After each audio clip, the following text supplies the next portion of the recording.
বেগম জিয়াকে স্থায়ী জামিন না দিয়ে সাজা খাটাতে চায় সরকার। অভিযোগ মির্জা ফখরুলের। চেয়ারপারসনের মুক্তির আন্দোলন তামাশা বলছে আওয়ামী লীগ, লক্ষ্য তারেককে ফেরানো। কোমলমতি শিশুদের সুপ্ত প্রতিভা বিকাশে সবাইকে এগিয়ে আসার আহ্বান প্রধানমন্ত্রীর।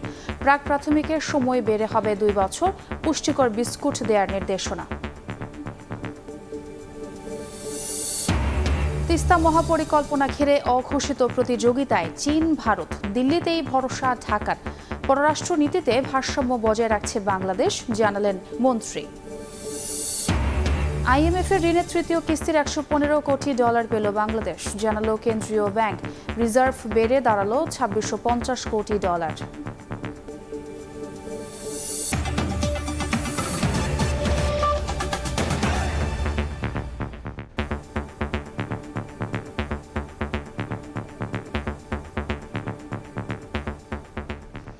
দেখছিলেন শিরোনাম। প্রবাসের সময়ের সঙ্গে আছি আমি ছোয়া খন্দকার। বেগম খালেদা জিয়াকে স্থায়ী জামিন না দিয়ে সাজা খাটাতে চায় সরকার, এমন অভিযোগ তুলেছেন বিএনপি মহাসচিব মির্জা ফখরুল ইসলাম আলমগীর। তিনি বলেন, রাজনীতি থেকে দূরে সরিয়ে দিতে ক্ষমতাসীনরা তাকে সুচিকিৎসা থেকে বঞ্চিত করছে। এদিকে বিএনপি চেয়ারপারসনের মুক্তির দাবিতে 29 জুন নয়াপল্টনে সমাবেশের অনুমতি চেয়ে ডিএমপিকে চিঠি দিয়েছে বিএনপি। গত শুক্রবার রাতে বিএনপি চেয়ারপারসন বেগম খালেদা জিয়া হঠাৎ অসুস্থ হয়ে হাসপাতালে ভর্তি হলে নড়ে চড়ে বসে দলটির নেতারা। অন্যায়ভাবে বেগম জিয়াকে সরকার বন্দী করে রেখেছে অভিযোগ করে তার মুক্তির দাবিতে সরব হয়ে ওঠে বিএনপি।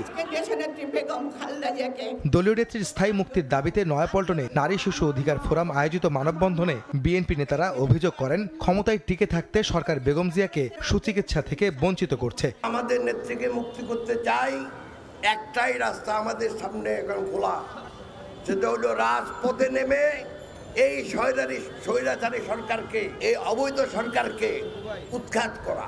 ইউনাইটেড হসপিটাল সেদিন বেগম খালেদা জিয়াকে একটি অ্যাম্বুলেন্স দিয়ে সহযোগিতা করতে অক্ষমতা ও মানবতা বা অস্বীকার করেছে। আমি যদি বিনা চিকিৎসায় মারা যাই, আমি কখনো ইউনাইটেড হসপিটালে চিকিৎসা নিতে যাব। প্রধান অতিথির বক্তব্যে বিএনপি মহাসচিব অভিযোগ করেন, আবারও বেগম জিয়াকে সাজা ভোগ করাতে সরকার চক্রান্ত করছে। এর আরেকটা চালাকি আছে, চালাকিটাকে এটা আমরা অনেকেই বলি না। 6 মাস করে সাজা স্থগিত করছে, তার মানে সাজা কিন্তু কমছে না, সেই সাজা আবার যুক্ত হবে ভবিষ্যতে যখন তাদের প্রয়োজন হবে। এটা আরেকটা খেলা, অর্থাৎ আরো বেশি দীর্ঘায়িত করা হবে। সরকার প্রধানের ভারত সফরের সমালোচনা করে বিএনপি মহাসচিব দাবি করেন, জনগণকে বোকা বানিয়ে দেশের স্বার্থবিরোধী চুক্তি করেছে সরকার। উদ্বিগ্ন যে বাংলাদেশে এখন যারা শাসন করছে এরা বাংলাদেশকে বিক্রি করে দিচ্ছে। পররাষ্ট্রমন্ত্রী নিয়োগ করেছেন, তিনি আবার আমাদেরকে সবক দেন। সবক কি দেন? যে আমরা নাকি চুক্তি আর সমঝোতার মধ্যে পার্থক্য করি না, দেশের সঙ্গে এই বিদ্রোহ করবেন না, বেইমানি করবেন না। এদিকে বেগম খালেদা জিয়ার মুক্তির দাবিতে 29 জুন নয়াপল্টনে সমাবেশ করতে ডিএমপিকে চিঠি দিয়েছে বিএনপি। দলটির নেতারা জানান, সব ধরনের সহযোগিতার আশ্বাস দিয়েছে পুলিশ। আহমেদ সালেহীন, সময় সংবাদ, ঢাকা। বেগম খালেদা জিয়ার মুক্তির আন্দোলনের নামে বিএনপি তামাশা করছে বলে মন্তব্য করেছেন আওয়ামী লীগের সভাপতি মণ্ডলীর সদস্য ও ঢাকা 2 আসনের সংসদ সদস্য অ্যাডভোকেট কামরুল ইসলাম এমপি। বলেন, তাদের লক্ষ্য বেগম জিয়াকে মুক্ত করা নয়, তারা চায় পলাতক তারেক রহমানকে দলে প্রতিষ্ঠা করতে। বৃহস্পতিবার সকালে আওয়ামী লীগ নেতা মোহাম্মদ নাসিমের 4র্থ মৃত্যুবার্ষিকী উপলক্ষে জাতীয় প্রেসক্লাবে আলোচনা সভায় এ কথা বলেন তিনি। এ সময় পলাতক নেতার বিরুদ্ধে রুখে দাঁড়াতে বিএনপির নেতাকর্মীদের প্রতি আহ্বান জানান কামরুল ইসলাম। সভায় বক্তব্য রাখেন জাতীয় সংসদের ডেপুটি স্পিকার শামসুল হক টুকু সহ আওয়ামী লীগ ও অঙ্গ সংগঠনের নেতারা।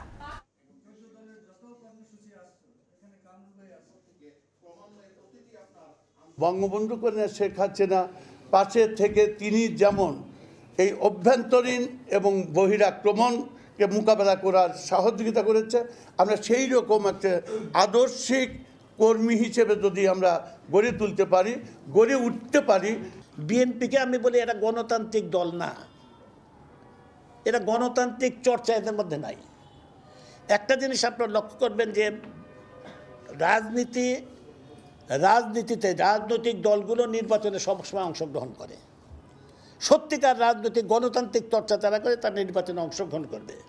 এটা হলো তাদের একটা ভেলকিবাজি, মিথ্যা, ধোঁকা। তারা খালেদা রেখে জেলখানায় রেখে তারেককে রাজনীতিকে প্রতিষ্ঠা করতে চায়, রাজনীতি হিসেবে তারেককে প্রতিষ্ঠিত করতে চায়।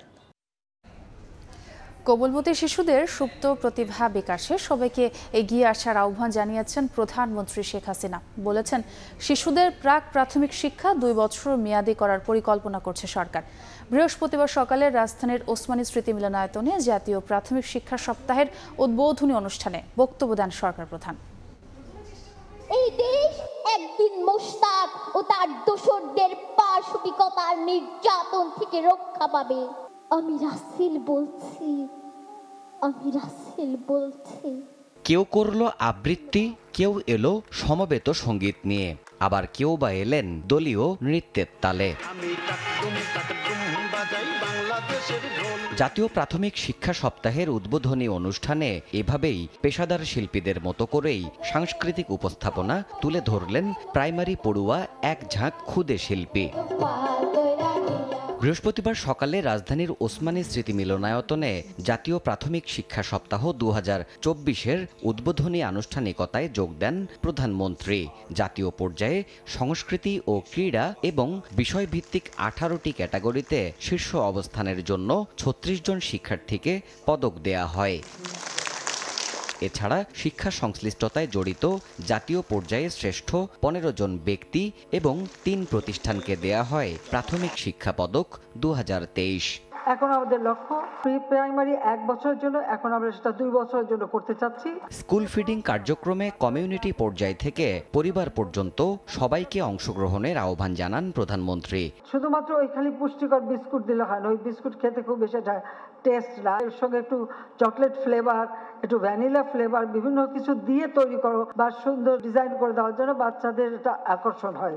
গেল 1.5 যুগে প্রাথমিক বিদ্যালয়গুলোতে মহিলা শিক্ষকের হার অন্তত 3 গুণ বেড়েছে বলেও জানান সরকার প্রধান। মহিলা শিক্ষকের সংখ্যা। দেবাশিস রায়, সময় সংবাদ, ঢাকা। তিস্তা মহাপরিকল্পনা ঘিরে চীন ও ভারতের মধ্যে চলছে অঘোষিত প্রতিযোগিতা। দীর্ঘদিন ধরে তিস্তায় বেইজিং আগ্রহ দেখিয়ে এলেও নয়াদিল্লি এই প্রকল্প বাস্তবায়ন করলে বাংলাদেশের জন্য মঙ্গল হবে বলে জানালেন পররাষ্ট্রমন্ত্রী। বৃহস্পতিবার ব্রিফিংয়ে তিনি বলেন, ভারত সফরের পর প্রধানমন্ত্রীর চীন সফর প্রমাণ করে বাংলাদেশ পররাষ্ট্র নীতির ক্ষেত্রে ভারসাম্য বজায় রাখতে সফল। বাংলাদেশ ও ভারতের যৌথ নদী তিস্তা সীমানার ওপারে বাঁধ নির্মাণ করায় যে নদীর পানিতে সম্পূর্ণ নিয়ন্ত্রণ রয়েছে ভারতের হাতে। গত 50 বছরেরও বেশি সময় ধরে ভারতের সঙ্গে তিস্তা নদীর পানি বন্টন নিয়ে একটি চুক্তিতে পৌঁছানোর চেষ্টা করেও নানা কারণে এর পথ খুঁজে পায়নি বাংলাদেশ। বছর 10 আগে তিস্তা নদীকে ঘিরে উন্নয়ন প্রকল্পের ব্যাপারে আগ্রহ প্রকাশ করে চীন। এর ধারাবাহিকতায় বাংলাদেশ পানি উন্নয়ন বোর্ড ও চীনের মধ্যে 2016 সালে একটি সমঝোতা স্মারক সই হয়, তবে এরপর আর কোনো কাজ এগোয়নি। সম্প্রতি তিস্তা মহাপরিকল্পনায় আগ্রহ দেখাতে শুরু করেছে ভারত। কিছুদিনের মধ্যে দেশটি কারিগরি দল পাঠাবে বলে প্রধানমন্ত্রী নয়াদিল্লি সফরে ঘোষণা দেন ভারতের প্রধানমন্ত্রী। এতে তিস্তা নদী ঘিরে একরকম প্রতিযোগিতা চলছে ভারত ও চীনের মধ্যে। শেষ মুহূর্তে কাকে এই পরিকল্পনা বাস্তবায়নের ভার দেবে বাংলাদেশ, সেটিই প্রশ্ন। পররাষ্ট্রমন্ত্রী বলছেন, চীনের দীর্ঘদিনের আগ্রহ থাকলেও অভিন্ন নদী হওয়ায় ভারত এই প্রকল্প বাস্তবায়ন করলে বাংলাদেশের জন্য মঙ্গল। চায়না অনেক আগে প্রস্তাব দিয়েছিল, এরপরে ভারতের প্রস্তাব আসছে।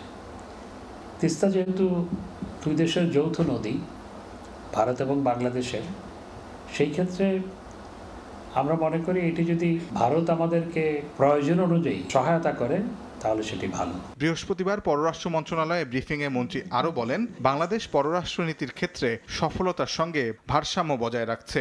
আমরা যে সবার সাথে ব্যালেন্স করে কূটনৈতিক তৎপরতা চালাতে পারছি, সেটির বহিঃপ্রকাশ হচ্ছে মাননীয় প্রধানমন্ত্রী ভারত থেকে আসার পর চীনে যাচ্ছেন এবং চীন সফরটি অত্যন্ত গুরুত্বপূর্ণ। চীনে অনেকগুলো প্রকল্প নিয়ে আলোচনা হবে। আগামী 8 থেকে 11 জুলাই প্রধানমন্ত্রী চীন সফর করবেন বলেও জানান পররাষ্ট্রমন্ত্রী। তাজওয়ার মাহমুদ, সময় সংবাদ, ঢাকা। আইএমএফের ঋণের তৃতীয় কিস্তির $115 কোটি হাতে পেল বাংলাদেশ। বৃহস্পতিবার রাতে এ তথ্য নিশ্চিত করেছেন বাংলাদেশ ব্যাংকের মুখপাত্র। এদিন Korea Islamic Development bank IDB, international Bank for Reconstruction and development IBRD থেকে বাংলাদেশ পেয়েছে আরও $90 কোটি। সব মিলিয়ে গত ডিসেম্বরের পর দেশের মোট রিজার্ভ দাঁড়ালো $26.5 বিলিয়ন।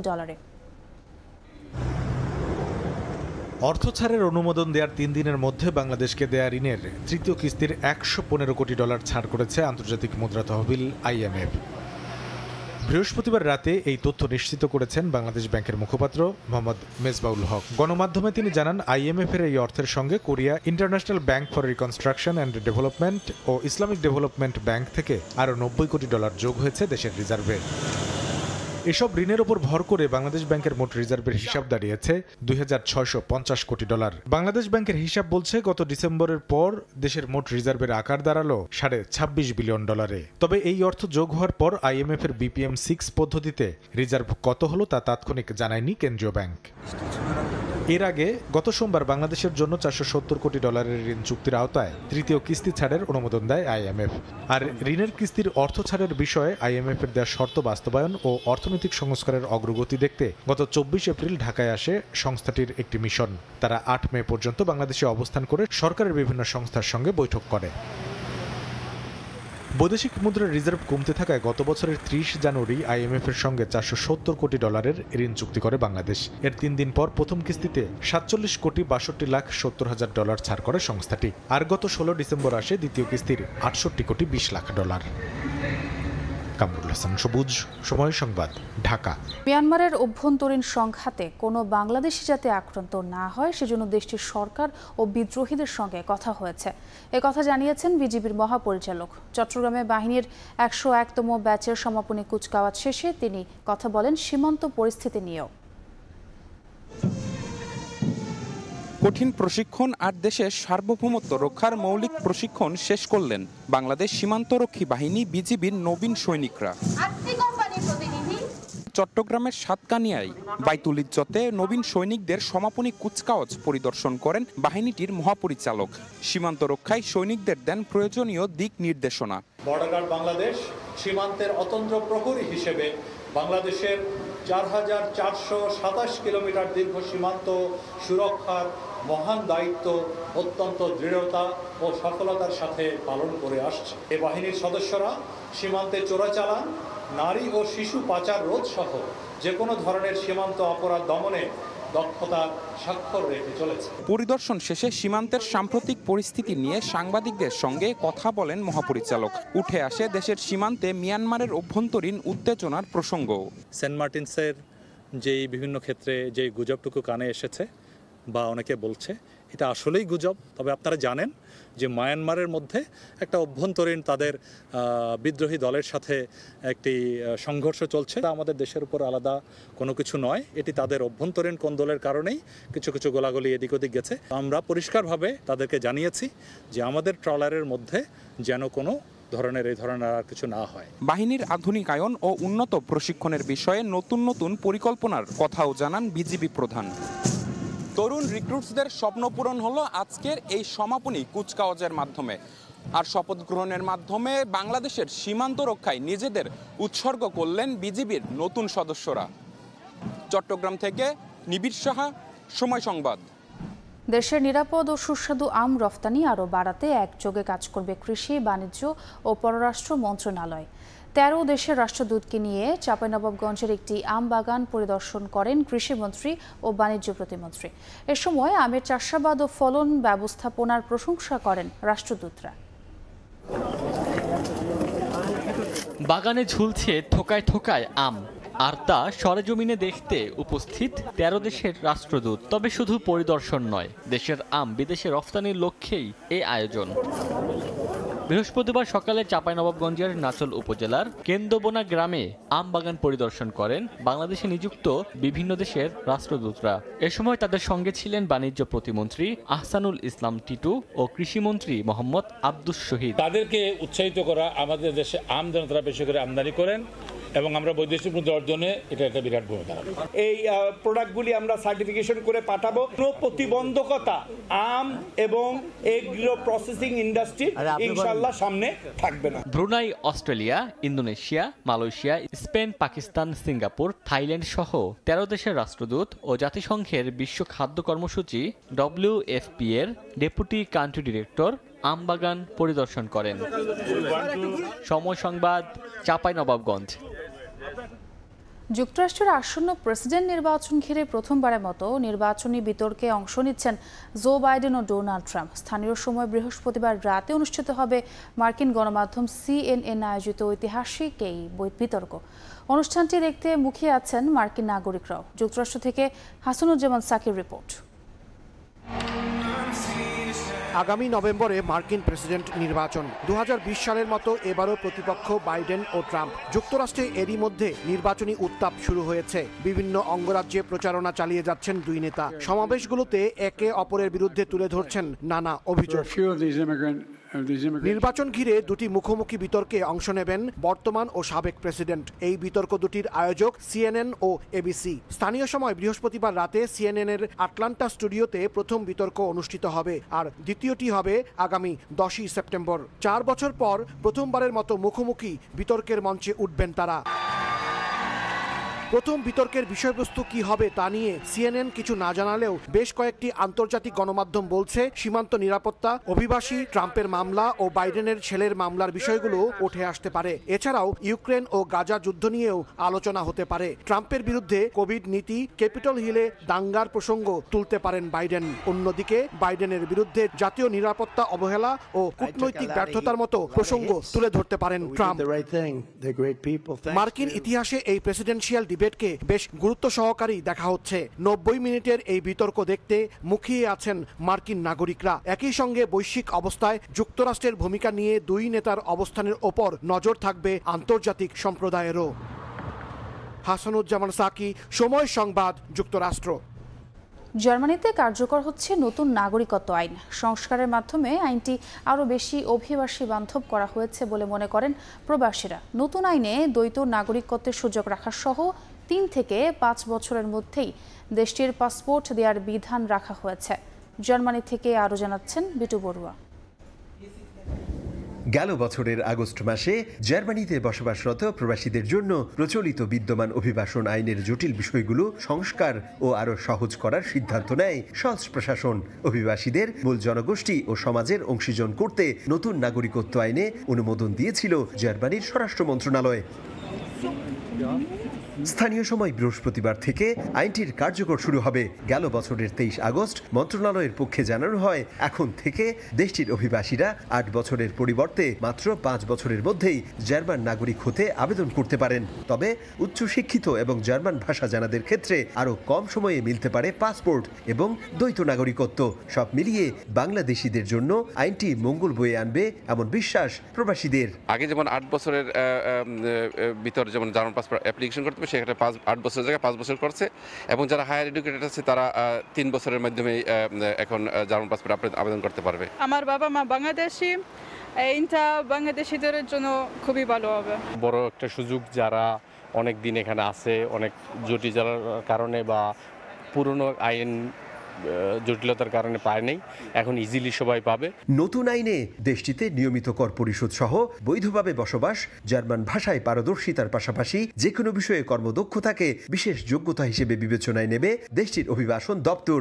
যারা রাজনৈতিক আশ্রয় আছে, যারা সরকারি সহযোগিতা আছে, যারা ভাষার ব্যাপার আছে, একটা লেভেল আছে বিয়ন্ড অন বে আইনস বলে, যেটা ওইটা নাই, আইনবুর্গেরং টেস্ট আছে, এইটা নাই, এই সমস্ত কারণে তারা আবেদন করতে পারবে না। অভিবাসন আইনটির কার্যকর করার প্রসঙ্গে জার্মান স্বরাষ্ট্রমন্ত্রী ন্যান্সি ফেইজার বলেন, এই আইনটি অভিবাসীদের সম্ভাবনার দুয়ার খুলে দেবে। তবে যারা জার্মানির মূল্যবোধকে সম্মান দেখাবে না, তাদের নাগরিকত্ব দেয়া হবে না।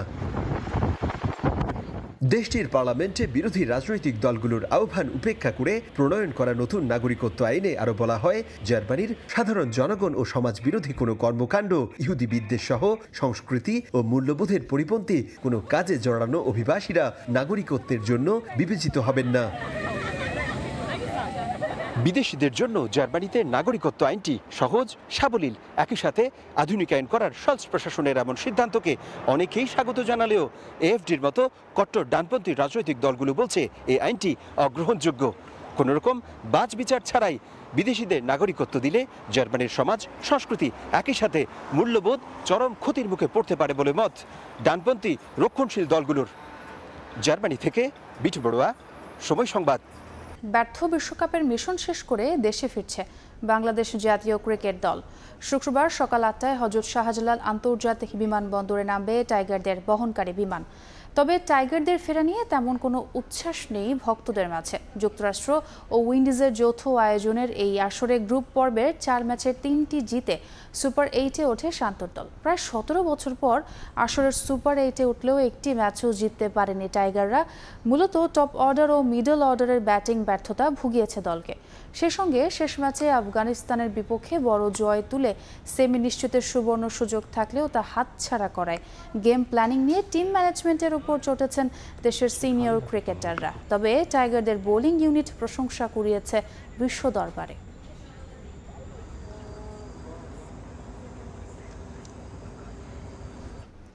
টি-20 বিশ্বকাপে দলের বাজে পারফরম্যান্সের পরেও ক্রিকেটারদের পক্ষেই সাফাই গাইছেন বিসিবি সভাপতি নাজমুল হাসান পাপন। সহজ সুযোগ পেয়েও সেমির টিকিট হাতছাড়া হলেও সুপার 8-এ থেকে বিশ্বকাপ শেষ করতে পেরে সন্তুষ্ট বোর্ড প্রধান। ক্রিকেটাররা বাজে ফর্মে থেকে টুর্নামেন্ট শেষ করলেও নাজমুল হাসান পাপনের চোখে তারাই সেরা।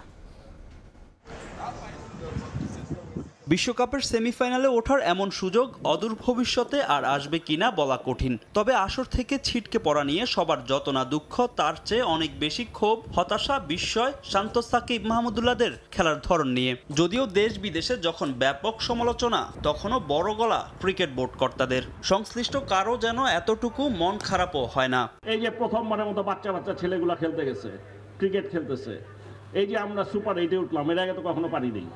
আমরা হারতে পারি কিন্তু কাউকে ভয় পাই না, লড়াই করে জিতবো আমরা, এবং এটা একমাত্র সম্ভব এই নতুন প্রজন্মের মাধ্যমে। প্রশ্ন উঠেছে বোর্ডের দল নির্বাচন নিয়ে। বিকল্প খেলোয়াড় তুলে এনে পাইপলাইন শক্তিশালী করতেও কার্যকর কোনো পদক্ষেপ নেই বিসিবির। জবাবদিহিতার সংস্কৃতি না থাকায় বারবার ব্যর্থ হলেও দায়িত্বে বহাল থাকেন কোচ, ক্যাপ্টেন কিংবা কর্মকর্তারা। প্রতিযোগিতার পরিবেশ গড়ে তুলতে না পারায় দিনের পর দিন বাজে পারফরমেন্সের পরও নানা রকম তকমা নিয়ে দলে টিকে থাকেন অনেকে। অথচ বোর্ড প্রধানের চোখে এরাই সেরা। এই যে তানজিদ তামিম, বাচ্চা ছেলে, কি সব বাঘা বাঘা বোলার, ভয় পায় না, কিন্তু এখনো ভয় পায় না। তানজিদ সাকিব বল করতেছে, এটাও একটা বাচ্চা ছেলে, জীবনের প্রথম খেলতেছে, এইসব দলের প্লেয়ারদের দেখেই নাই, নামই শুনছে খালি। হ্যাঁ, ওর বল করে যে একটু ভয় পায় না। বড় বড় প্লেয়াররা থমকাই গেছে, একে কই থেকে আসলো। রিশাদ হোসেন বাচ্চা ছেলে, ওর বলই বুঝতে পারে না। টি-20 বিশ্বকাপের সব আসরে অংশ নেওয়া 9 দলের মধ্যে একমাত্র বাংলাদেশি কখনো সেমিফাইনালে উঠতে পারেনি। তারপরও দল নিয়ে বিসিবি সভাপতির এমন বক্তব্য সত্যিই নিরাশ করে সবাইকে। ফাহিম ইসলাম, সময় সংবাদ। সরাসরি প্যারিস অলিম্পিকে খেলার যোগ্যতা অর্জন করায় সাগর ইসলামকে সংবর্ধনা দিয়েছে পৃষ্ঠপোষক প্রতিষ্ঠান সিটি গ্রুপ। এ সময় তাকে আর্থিক পুরস্কারও দেয়া হয়। গেলবারের তুলনায় অলিম্পিকে এবার ভালো করার সম্ভাবনা বেশি বলে মনে করছেন সংশ্লিষ্টরা। আস্থার প্রতিদান দিতে সর্বোচ্চটা দিয়ে চেষ্টা করবেন বলে জানিয়েছেন সাগর।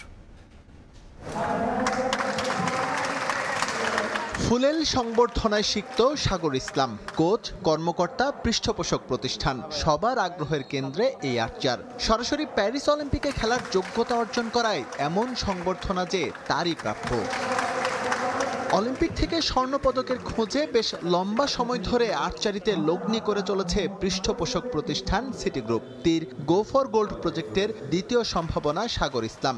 গেলবার রোমান সানা পথ দেখিয়ে গেছেন, এবার সাগরের কাছ থেকে আরও বেশি কিছুর প্রত্যাশা পৃষ্ঠপোষক প্রতিষ্ঠানের। এবার নিয়ে দুবার ডিরেক্টলি কোয়ালিফাই করলে এখনও আমরা অপটিমিস্টিক যে তীর গো ফর গোল্ড আমরা তার জন্য আছি। আমাদের বিশ্বাস যে আমাদের দেশের ছেলেমেয়েরা এই আর্চারি ফেডারেশন থেকে, আর্চাররাই বাংলাদেশের জন্য অলিম্পিক থেকে সোনা নিয়ে আসবে, এ ব্যাপারে আমাদের কোনো সন্দেহ নেই। আমরা মনে করি যে তারা ঠিক মতোই আগাচ্ছে, আমরাও চেষ্টা করছি। তো ভবিষ্যতে এটাকে হয়তো আরও ব্যাপ্তিটা বাড়াতে হবে, সবাই মিলে আরও পরিকল্পিতভাবে কাজ করতে হবে। ফেডারেশন, আমাদের ট্যালেন্ট হান্ট করতে হবে, তাদেরকে পরিচর্যা করতে হবে, সবকিছু করে একটা পরিকল্পনার মাধ্যমে আগাতে হবে। গোল্ড প্রজেক্টে বেশ লম্বা সময় ধরে নিজেদের প্রস্তুত করছেন আর্চাররা। প্যারিসের টিকিট নিশ্চিত করে এই স্বপ্নটা এখন আরো বড়। সংবর্ধনায় অনুপ্রাণিত হয়েছেন সাগর। তীর ধনুক হাতে মাঠের লড়াইয়ে নামার আগে নিতে চান সর্বোচ্চ প্রস্তুতি। লং টাইম ধরে প্রিপারেশন নিচ্ছি এই অলিম্পিক গেমসের জন্য। আলহামদুলিল্লাহ ফার্স্টের হয়তো বা ছিল যে আমরা কোয়ালিফাই করার জন্য, সো তখনও নিজের প্রতি বিশ্বাস ছিল, আমরা সবাই সবার প্রতি বিশ্বাস ছিলাম ইনশাল্লাহ আমরা কোয়ালিফাই করব, এবং তখন থেকে আমাদের স্টেপ বাই স্টেপ আমরা আমাদের মাইন্ডসেটটা প্রভাবিত করে রাখছিলাম। সো এটা আমার জন্য 3 উইক না, তো ইনশাল্লাহ চেষ্টা করব আগে থেকে সবকিছু সেট করা। এখন এই 3টা উইক জাস্ট পলিশ করা বাকি আছে। সংবর্ধনার পাশাপাশি সাগর ইসলামকে 5 লাখ টাকা পুরস্কার দিয়েছে সিটি গ্রুপ। এসএম ইকবাল, সময় সংবাদ, ঢাকা। এ পর্যায়ে শীর্ষ সংবাদগুলো জানিয়ে দিচ্ছি আরেকবার। বেগম জিয়াকে স্থায়ী জামিন না দিয়ে সাজা খাটাতে চায় সরকার, অভিযোগ মির্জা ফখরুলের। চেয়ারপারসনের মুক্তির আন্দোলন তামাশা, বলছে আওয়ামী লীগ, লক্ষ্য তারেককে ফেরানো। কোমলমতি শিশুদের সুপ্ত প্রতিভা বিকাশে সবাইকে এগিয়ে আসার আহ্বান প্রধানমন্ত্রীর। প্রাক প্রাথমিকের সময় বেড়ে হবে 2 বছর, পুষ্টিকর বিস্কুট দেওয়ার নির্দেশনা। এবং তিস্তা মহাপরিকল্পনা ঘিরে অঘোষিত প্রতিযোগিতায় চীন ভারত, দিল্লিতেই ভরসা ঢাকার। পররাষ্ট্রনীতিতে ভারসাম্য বজায় রাখছে বাংলাদেশ, জানালেন মন্ত্রী।